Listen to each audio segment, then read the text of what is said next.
professor Alisson Leandro Mascaro para que possa proferir a sua conferência.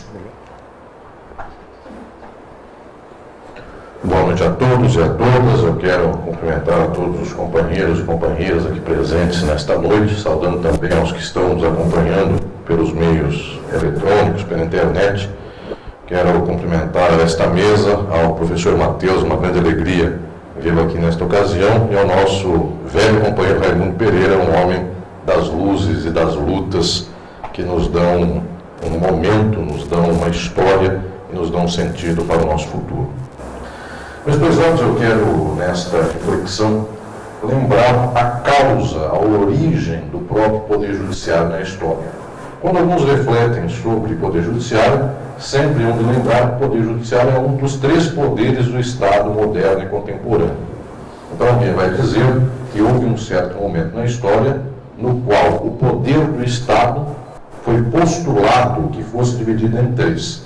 Alguém que executasse, alguém que legislasse e alguém que julgasse. Então vem da tradição europeia, fundamentalmente, por volta do século XVI, XVII, XVIII, no tempo da Idade Moderna, pela primeira vez vem esta ideia de que o poder bruto do Estado deva ser dividido em 3, e aí vem a lógica do poder judiciário. Quem toma a explicação assim, em geral, compreende errado o modo pelo qual o Poder Judiciário se apresenta. Porque quem explica assim, toma a história ideal, oficial. É como se nós disséssemos, o Brasil foi descoberto por Pedro Álvares Cabral. Isto é uma verdade. Só que é uma verdade no sentido muito vulgar da palavra, porque todas as estruturas históricas de uma nação que tinha um poder militar, tinha um poder marítimo, tinha um poder das armas, poder do capital, do conhecimento tecnológico, e um povo, ou povos que aqui estavam instalados, legítimos possuidores dessa terra, que não tinham tal grau de condição. Esta é a história do tal descobrimento do Brasil. Quando alguém diz que o Poder Judiciário surgiu porque Montesquieu pensou em dividir o poder do Estado em 3, é mais ou menos equivalente a dizer que o Brasil surgiu com Pedro Álvares Cabral. Portanto, é alguém que um dia escreveu um livro. Só que o movimento concreto que fez surgir o Poder Judiciário não veio da ideia de uma pessoa, veio de estruturas sociais concretas da sociedade. O Poder Judiciário existe porque existe Estado. E o Estado existe com o Poder Judiciário porque existem sociedades de tipo capitalista. Estas sociedades capitalistas, elas demandam necessariamente o Estado, e elas demandam que o Estado tenha um poder, um dos seus poderes, que seja o Poder Judiciário. Toda a causa dos grandes problemas do Poder Judiciário são reflexos, são imediatamente as causas das contradições, das crises e dos conflitos da própria sociedade capitalista. Quando se diz que o Judiciário não resolve um tal problema, em geral se diz num problema da sociedade capitalista. E o capitalismo não resolve esse problema por si, então o Poder Judiciário seria a válvula de escape para, ao final das contas, poder resolver esse próprio problema. Mas o Judiciário é muito mais efeito do capitalismo do que causa do próprio capitalismo. Como é que se vê o surgimento do Poder Judiciário para chegarmos aos dias de hoje, a esta crise do Poder Judiciário? Em primeiro lugar, o Judiciário não foi pensado historicamente como uma ideia. Aquele que diz que Montesquieu inventou a divisão de poderes apenas fez a constatação que em um certo tempo alguém cantou, o galo cantou que o tempo havia dividido a história da humanidade, dos poderes do Estado em 3 poderes. É só isso. Montesquieu não criou os 3 poderes. Contou que há um Estado que pode ser dividido em 3 instâncias de poder, fundamentalmente. O fato é que na história, o Poder Judiciário advém de instituições sociais muito concretas que depois, com o passar do tempo, foram se transformando e foram se aglutinando ao poder do Estado capitalista. Muita gente olha para o Poder Judiciário e lembra a figura do Judiciário mais ou menos como a figura da religião. Até hoje, no Brasil, em qualquer lugar do mundo, as vestes do Poder Judiciário são parecidas com as vestes da religião. Um padre, um sacerdote que usa a sua batina, o Judiciário também usa uma batina. Batina é a toga, batina é a beca, enfim, são todos os instrumentos em inclusive da aparência do Poder Judiciário, ou seja, da estética do Poder Judiciário, que lembra muito esta aparência à religião. E alguém vai dizer, por que isso? Porque no passado pré-capitalista, o ato de julgar era um ato místico, era um ato mágico. Quem julgava era o homem da religião. E isto passa, esta é uma instituição social concreta da história, que está no tempo das sociedades escravagistas e no tempo das sociedades feudais. O homem do julgamento era o homem sábio. Antigamente, nas faculdades de Direito, se ensinava o direito romano. Hoje, cada vez menos se ensina o direito romano. Mas uma das lições grandes que o direito romano nos ensina é o fato de que em Roma, que teve o direito mais complexo, mais desenvolvido do passado, se há um direito no passado escravagista parcialmente parecido com o nosso, é o romano. Em Roma, quem julgava era o pretor peregrino. Era um homem, em geral, sábio, velho, peregrino porque andava pelas ruas, e era um homem que julgava. Ele não tinha aparato de poder judiciário, ele não tinha servidores. Era um homem que as pessoas naquela comunidade reputavam como sendo um homem de muita sabedoria. Alguém brigou com alguém, chamavam um pretor peregrino que andava pelas ruas, e o pretor então resolvia o caso, dizendo: por que fez isto, por que fez aquilo, quem de fato deu causa àquela questão. O pretor, meus senhores e minhas senhoras, ele não simplesmente olhava leis, ele olhava para o caso, olhava para as pessoas, então tentava entender quem mente aqui, quem fala a verdade, quem dá a razão mais profunda sobre um tal fato. Depois, ao final das contas, este pretor peregrino dava o julgamento. Este homem não era alguém chamado a julgar um caso porque ele prestou um concurso. Não é alguém chamado a julgar um caso porque ele leu um código. Ele podia ser, como em geral ou era, um homem analfabeto. Ele desconhecia leis, ele desconhecia códigos que inclusive não existiam. Era um homem de sabedoria. Na Idade Média, esta figura deixa de existir, não há mais um pretor, mas quem julga são os órgãos ou são as pessoas da própria religião, da própria igreja. Por isso, o juiz, por isso o magistrado, tem uma aura, até os dias de hoje, para as pessoas, que é uma aura de magia, de um respeito, que não é um respeito tradicional que as pessoas têm a todos da sociedade, é um respeito a mais. É o respeito daquele que, no ato de julgar, julga com sabedoria. Isto vem daquele tempo.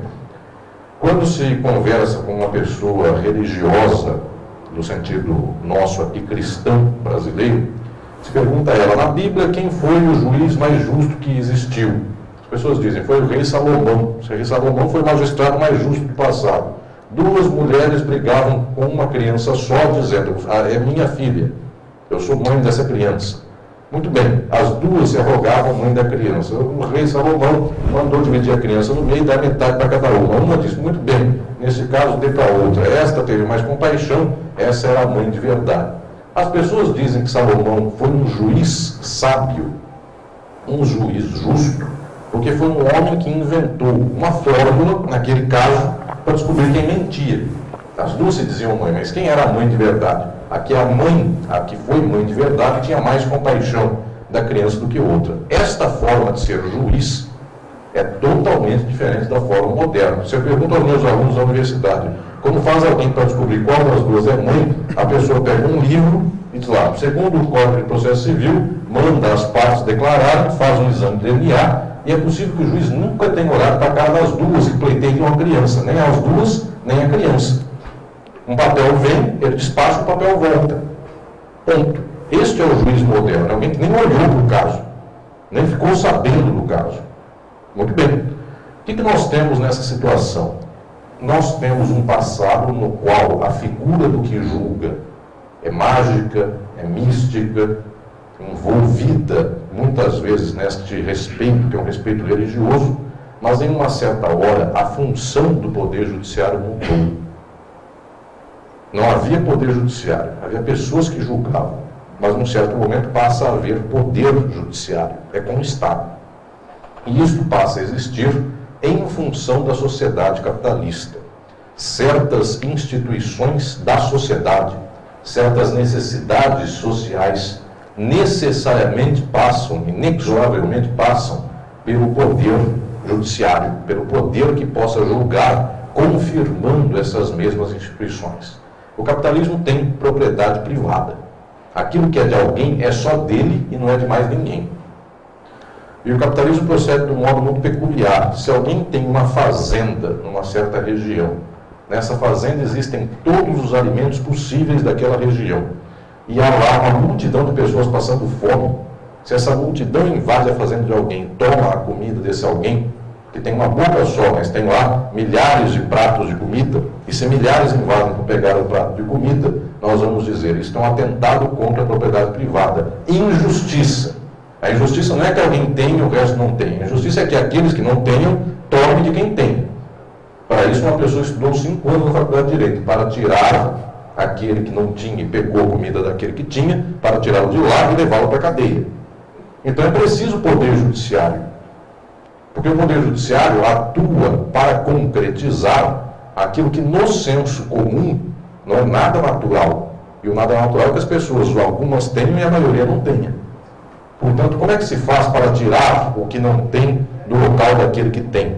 Como se faz para aquele que pediu emprestado 1.000 no certo banco, tenha que devolver ao final de um mês 1.500? Tomou 1.000 para fazer uma operação, uma cirurgia. Como é que ele vai devolver 1.500 ao final do mês? Ele não devolve. E se ele não devolve, o que faz lá? O Poder Judiciário, o seu aparato, tira dessa pessoa os 1.500. Na forma de dinheiro, na forma de equivalente ao dinheiro, a cama, enfim, a televisão, o que ele tiver para liquidar a dívida. Muito bem, meus senhores. Começa, então, a transposição de um dado para o outro. Que transposição é essa? O juiz antigo era o homem religioso, era o homem da reverência das pessoas, um homem envolvido nas brumas desse misticismo, que passa, com o passar do tempo, a ser o homem envolvido ainda nessas brumas místicas da religião, só que agora ele opera as funções estruturais do Estado e do capitalismo. No passar de 300 anos, a velha figura do juiz como homem sábio, do juiz padre, do juiz pastor, do juiz religioso, vai sendo transformada no juiz de direito, conforme nós conhecemos.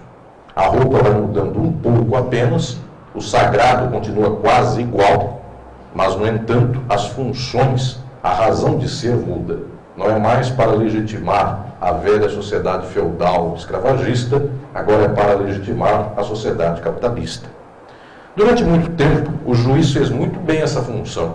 O juiz era um dos homens da elite. Ele pensava que o escravo não era pessoa, ele pensava que o pobre não podia roubar o rico, ele pensava que Deus deu a terra ao rico, então essa terra legitimamente era do rico. Enquanto o juiz adivinha das classes superiores necessariamente e constituía um bloco ideológico com as classes superiores, nunca alguém falou de crise do poder judiciário. O juiz julgava conforme as elites necessitavam, porque ele era a elite, ele pensava como tal. No entanto, surge um tempo na história da humanidade, séculos XVIII, mas em especial XIX e XX, até os dias de hoje, nos quais a sociedade capitalista, ela não é só um bloco hegemônico, ela tem muitas frações, muitas parcelas, ela tem um interesse mercantil, um interesse industrial, mesmo assim industrial de um país contra outro país, portanto burguesias das mais variadas, ela tem uma série de estruturas, uma série de interesses muito contrapostos. Tem uma burguesia agrária, tem interesse de uma burguesia de uma região do país contra o outro. Resultado, em geral, o capitalismo é bastante concorrencial, ele não é um bloco só de poder. A partir daí, também não se espera que o Poder Judiciário e os juízes representem a fração natural da burguesia, porque a fração natural da burguesia não existe. Bem disse aqui o nosso querido Raimundo Pereira, tem burgueses querendo crescer, tem burgueses caindo, tem gente querendo passar a perna em alguém. Resultado, todo mundo é burguês. Só que alguém é burguês da ala do jogo do bicho, outro alguém é burguês da ala da família quatrocentona que tem a terra faz não sei quantos séculos, o outro é burguês da ala daquele que especulou no mercado financeiro. Resultado, não há um interesse comum necessariamente entre todos. E onde está a posição natural do juiz e do Poder Judiciário? Durante muito tempo, tentou-se controlar a base do Poder Judiciário e dos julgamentos, dizendo que o juiz é simplesmente a boca da lei. Portanto, a lei fala, o juiz cumpre. E assim vai. Eu diria aos senhores, meus prezados companheiros e companheiras, que nós passamos durante 2 séculos, século XIX e século XX, de poder judiciário como sendo um mero representante formal do interesse capitalista estabelecido em lei. A lei defende a propriedade privada. A lei defende que o rico possa explorar o pobre mediante contrato assalariado, de trabalho assalariado, e, portanto, o pobre, se a lei determinou que o pobre recebe no mínimo X, ele paga só o X. Não precisa pagar mais nada. E se o pobre morre de fome, o mínimo está estipulado em lei e o juiz não muda este mínimo. Ocorre que chega um certo tempo em que as pressões sociais são muito agudas e, incrivelmente, certas instituições normativas do mundo começam a se sofisticar. Eu dou o exemplo da Constituição do Brasil de 1988. De 1824, a primeira Constituição do Brasil, até a anterior, de 1988, que era de 67, emendada em 69, a Constituição da ditadura militar, as constituições do Brasil, via de regra, sempre foram totalmente do capital, com alguma migalha para o trabalhador e para o pobre. A de 88 continua sendo totalmente do capital, com umas 3 migalhas para o pobre e o trabalhador. Então, a quantidade das migalhas aumentou. Alguém disse lá, existe a propriedade privada, e alguém disse lá, uma no cravo, outra na ferradura, mas a propriedade tem função social.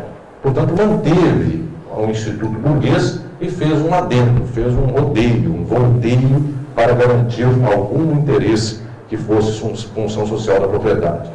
O que nós temos? Repentinamente, os juízes acordam e dizem, eu tenho uma norma de Código Civil que me fala X, e eu tenho uma norma da Constituição que me diz Y, tem um princípio. Então os juízes podem pensar, agora eu posso fazer tal ato, interpretar de tal jeito, fazer tal coisa, de tal sorte que ele poderia ter um passo além no sentido de concretizar alguma justiça social. Antes que alguém pense que isso é verdade, isso é simplesmente uma ilusão. As pessoas não têm condição estruturalmente, por conta de 3 princípios inscritos na Constituição do Brasil, de transformar a realidade da exploração social. Inclusive porque se um juiz chama no peito e ele quer transformar as condições da exploração social no Brasil, cai o juiz, cai o Poder Judiciário e cai a Constituição. Que é bom que a gente se lembre que nós tivemos uma Constituição Democrática de 1946. Também era cidadã, também dava direitos. E um dia em que alguém, que era um estancieiro, chamado João Goulart, achou por bem pensar em fazer, porque é tudo no condicional, achou por bem pensar em fazer algumas reformas de base, que não era nem a reforma agrária radical, nem nada disso, era só pensamento sobre alguma coisa. Caiu o João Goulart, caiu sua competência como presidente da República, caíram as leis e a Constituição de 46. A Constituição não se aguenta por ser Constituição. A Constituição se aguenta porque determinadas estruturas sociais querem essa Constituição. O Brasil tinha direito ao trabalhador. Na década de 90 se dizia, o trabalhador, se tiver muito direito, a empresa sai do Brasil e monta a fábrica num país que não tem direito. Resultado, a CLT está lá, à disposição, garantindo direito ao trabalhador, mas a CLT não garante a condição do trabalho digno no país. Quem garante são as estruturas sociais. Portanto, é uma ilusão acharmos que o juiz podia fazer um grande avanço. Ele podia fazer, é verdade, 2 ou 3 coisas que antes não fazia. Isso é uma diferença entre uma Constituição de ditadura e uma Constituição feita num certo movimento social mais amplo e mais democrático. Portanto, existe diferença entre a Constituição anterior e esta de 1988. Mas o fato é que nós até hoje não resolvemos o que é o Poder Judiciário na nossa vida. Porque as pessoas ainda olham para o Poder Judiciário inspiradas na velha tradição, inspiradas na velha fórmula. Eu dou um exemplo aos senhores. Eu dou aula, sou professor da Faculdade de Direito mais velha do Brasil, a Faculdade de Direito da USP, que é o Largo de São Francisco, uma faculdade que tem quase 200 anos. O prédio é velho, o prédio é do tempo da colônia, foi reformado, mas é um prédio muito antigo, fica ao lado de uma igreja, o Largo de São Francisco, que era uma igreja de São Francisco. Desde o tempo em que eu sou aluno da faculdade, até hoje, dando aula na faculdade, eu vejo as pessoas passam no meio da rua, em frente do Largo de São Francisco, em São Paulo, e as pessoas fazem o sinal da cruz, na frente da Faculdade de Direito do Largo de São Francisco, que fez o AI-5, inclusive, lá da minha faculdade saiu coisas como essa, AI-5, leis da ditadura, foi feito por gente de lá. E as pessoas fazem o sinal da cruz em frente ao Largo de São Francisco, porque aquilo lá é um local sagrado, ninguém sabe sagrado por quê. Enfim. E o Largo de São Francisco, certas horas, pode dar a mão para as religiões, enfim, as religiões também têm coisas tão nocivas quanto tem no Largo de São Francisco. e todas as instituições de direito, mas o fato é que as pessoas fazem o sinal da cruz em frente à faculdade. Por respeito, não por ojeriza, porque as pessoas podiam também dizer, ali saiu AI-5, então deixa eu me persignar, enfim, em afastamento disso, mas não é, por respeito a isso. O fato é, nós não sabemos até hoje o que vem a ser o Poder Judiciário. As pessoas são envolvidas em autorrespeito, o juiz é envolvido em autorrespeito. Mas, ao mesmo tempo, o Poder Judiciário representa as demandas da sociedade na estrutura especificamente do julgamento, da garantia dos direitos da própria sociedade capitalista e dos indivíduos desta sociedade capitalista. Permitam-me chegar, depois dessa longa história, nos problemas atuais do Poder Judiciário, para entendermos a causa disso. Eu defendi uma tese na USP, isso já faz um tempo, alguns anos, que depois originou o meu livro Crítica da Legalidade do Direito Brasileiro, e escrevi algumas reflexões nesse meu livro que eu vi por aí, que é Filosofia do Direito, Filosofia Política, a Justiça é Possível, a respeito do Poder Judiciário. Muitas pessoas têm dificuldade em entender onde vai o Poder Judiciário no Brasil. E eu quero dizer aqui desses meus estudos e reflexões, o apontamento que eu fiz ao tempo dessa minha tese, Crítica da Legalidade, sobre o Poder Judiciário. Houve um tempo no Brasil, décadas de 70 e 80, tempo no qual a ditadura era tão ferrenha, o controle das leis era tão grande, que até senadores biônicos o Brasil teve. Ou seja, eram simplesmente pessoas indicadas pela ditadura. Resultado, as leis feitas pela ditadura eram as piores, as menos progressistas possíveis, as mais conservadoras. É nesse tempo no qual as leis eram, de fato, muito ruins, que surgiram alguns movimentos de oxigenação no Poder Judiciário. Aqui no Sul, os senhores conhecem, enfim, é um orgulho, inclusive do Sul do Brasil, o direito alternativo. Me mandam fazer isto. Se eu dobrar isso tentando, me falam para seguir esta lei. Se eu fizer assim, eu consigo julgá-la num sentido um pouquinho diferente. É o uso alternativo do direito. Resultado, décadas de 70 e 80, havia poder legislativo ultraconservador. Então houve algumas pessoas no Poder Judiciário um pouco mais progressistas. Por isso as pessoas diziam, ninguém muda alguma coisa na década de 70 e 80 com base nas leis. Vamos esperar para ver se tem algum juiz com alguma cabeça mais ou menos positiva para poder avançar e melhorar a interpretação das leis. Por isto, houve faculdades de direito, houve juízes, promotores, advogados, que em algum momento tentaram dobrar as instituições existentes por dentro delas. Eu dou o exemplo da OAB, Raimundo Fauro. Não me dão direito para nada, então vou pressionar dentro das instituições que eu tenho para ver se sabe alguma coisa. Muito bem, houve juristas relativamente progressistas naquele tempo. Mas o fato é que em um certo dia, na década de 80 em específico, os movimentos sociais tinham algum impacto na sociedade, era o rescaldo da ditadura, arrojo salarial, desigualdade social latente, extrema, na qual, inclusive, se não se desse uma migalha para as lutas sociais, a sociedade brasileira rachava violentamente.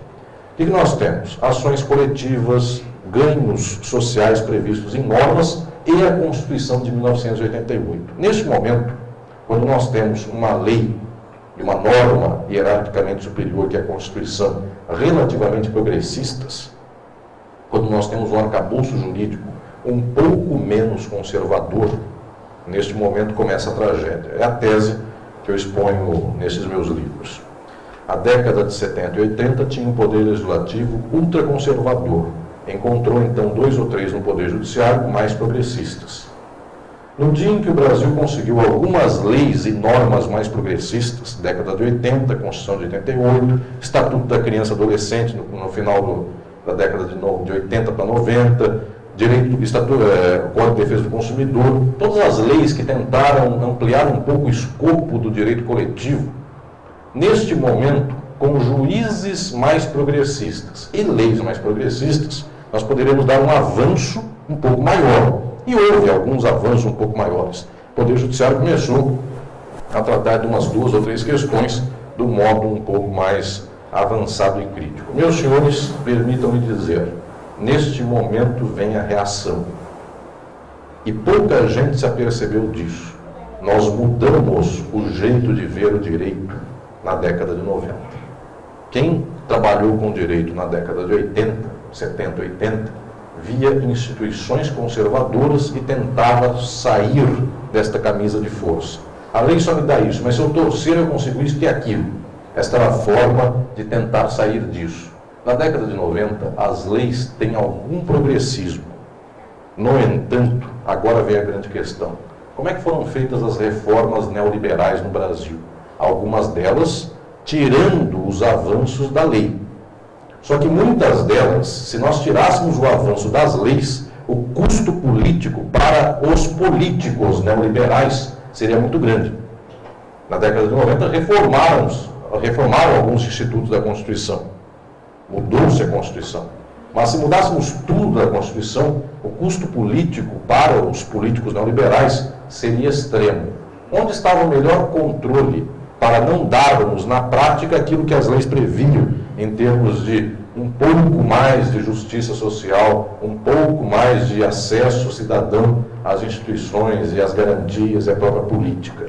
Se custa muito reformar a Constituição, tirar direitos sociais, tentaram e fizeram em alguns casos, mas se custa muito tirar todos, o mais fácil é fazermos um poder judiciário conservador, que veja na lei que dá 10 direitos, só 5.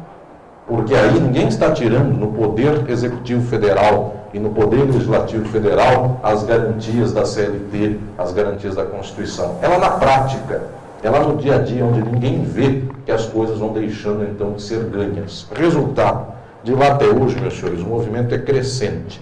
O jurista que ingressa nas lides do Poder Judiciário, seja como juiz, como promotor, como advogado, como funcionários dos fóruns, este jurista é massivamente um homem conservador. Por que escolheu ser conservador? Pior que isto, não. Porque é um homem que foi orientado a um sentido de vida jurídica eminentemente técnico, um sentido técnico, no sentido mais estrito do juspositivismo.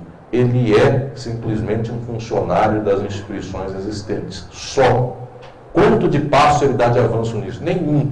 Pelo contrário, ele dá, inclusive, a interpretação jurisprudencial média sobre um certo assunto. O resultado, no tempo em que nós tivemos juristas, ou melhor dizendo, legisladores no Brasil, um pouco mais progressistas, tempo da Constituição, etc. e tal, começamos a ter logo em seguida poder judiciário fechado.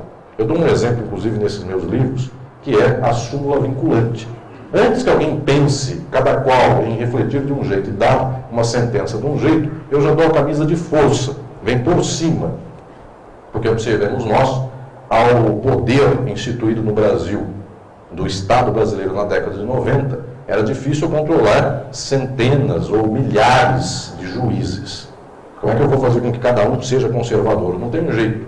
Mas o presidente da República nomeia os 11 ministros do STF, mais os 33 do STJ e dos tribunais superiores. Então é mais fácil eu tentar controlar 11 do que controlar milhares de juízes. E se eu dou súmula vinculante, melhor ainda, porque esses lá de baixo ainda que possam ter um rompante de julgar de um modo um pouco mais progressista, logo em seguida isso é reformado no Tribunal Superior. Resultado, controlamos o Poder Judiciário de cima a baixo. E volta então o valor da hierarquia, volta o valor de cada juiz seguir o trâmite das suas instituições para poder crescer na carreira. Ele só será chamado para estar no órgão pleno do tribunal se ele for um juiz mais conservador, conforme a média. Estamos aqui controlando de novo o Poder Judiciário. O resultado, de lá até hoje, nós temos um Poder Judiciário novamente totalmente conservador. Porque também na década de 80, quando alguém conta que teve 5 ou 6 juízes um pouco mais progressistas, eram 5 ou 6 em face desses milhares. Agora nós voltamos a nos regozijar nesse direito formal e nesse direito conservador. No entanto, vêm as contradições da sociedade. A sociedade quer dar avanços. E, de vez em quando, vêm alguns juízes mais progressistas, alguns ministros de tribunal mais progressistas, e a sociedade está em conflito aberto para algumas questões. Vê uma Constituição com princípios de direito social. A maioria dos juízes não dá esses princípios. No entanto, em algum tribunal superior, 2 ou 3 dão. Aí vem a imprensa e diz, esses 3, 4 ministros de tribunais superiores que estão dando direitos sociais estão indo contra toda a interpretação estabelecida dos juízes de primeira instância de tribunais estaduais. Então, o Poder Judiciário está refletindo uma insegurança para a sociedade, porque ninguém sabe como resolver a questão. Neste quadro de crise do Poder Judiciário, nós, em geral, não atacamos o fundamental. O que é o Estado, para que ele serve, a quem ele atende e a quem atende, a que funções atende o Poder Judiciário. Então, nós atacamos a periferia do problema. Magistrado corrupto, magistrado bandido, funcionário do fórum que vendeu uma sentença, o outro que vendeu uma tal citação, etc. e tal, nós pegamos pelo varejo. E o varejo existe. Aí, pelo varejo, nós fazemos uma ODN infinita de pauta de problemas para o Poder Judiciário. Ela é a grande pauta do nosso dia, só que esta pauta é a minúscula, porque a grande crise do Poder Judiciário está onde ninguém vê. Quando o Poder Judiciário concorda com a exploração capitalista do mundo, ninguém olha para isso e diz crise. Todo mundo diz, eis o normal, eis o funcional, eis o correto. Quando alguém tira o pobre da terra e devolve para o rico, nós dizemos, agora o Poder Judiciário funciona. Quando alguém fala, é do branco e não é do negro, nós dizemos, agora está na ordem normal dos julgamentos. Quando o pobre não tem voz e quando o rico tem, este juiz é muito democrático, ele recebe todas as partes, ele não faz juízo de valor contra o rico, ele escuta o rico. Meus senhores, até hoje um juiz, quando chega em qualquer cidade do Brasil para se apresentar, ele é um juiz bem quisto e bem relacionado quando ele se apresenta para os ricos da cidade.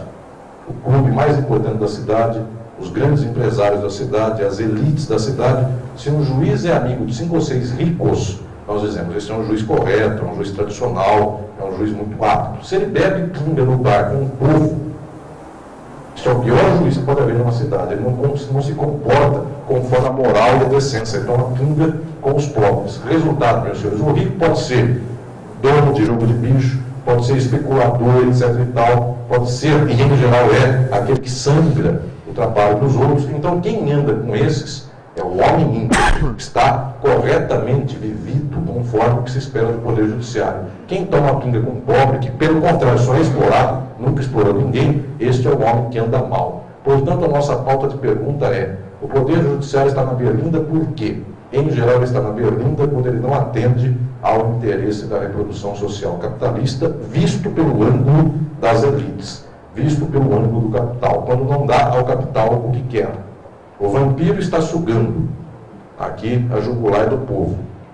Quando o judiciário chega lá e diz, o povo tem que parar de dar seu sangue ao vampiro do capital, vamos fazer com que esse povo dê menos sangue para o capital, aí nós dizemos, o judiciário está em crise, porque é natural que o povo dê a jugular para o vampiro. Então, quando o Poder Judiciário bate no martelo e fala, muito bem, já Deus disse que o sangue é para ser derramado em favor do que tem condição de chupá-lo, aí nesse dia, meus senhores, estamos dando a sentença conforme a tradição estabelecida. A crise do Poder Judiciário, guardem todos os senhores e as senhoras, não é do Poder Judiciário. A crise do Poder Judiciário é sem fim, porque sem fim, desde o dia em que foi instalado até o dia em que acabar, e um dia vai de acabar, sem fim é a crise da sociedade capitalista. Esta é injusta, esta é exploratória, esta é conflituosa, da base, da estrutura, até as suas últimas ramificações. Querer resolver a injustiça da sociedade capitalista pela justiça do Poder Judiciário é querer tomar a causa pelo seu efeito mais último,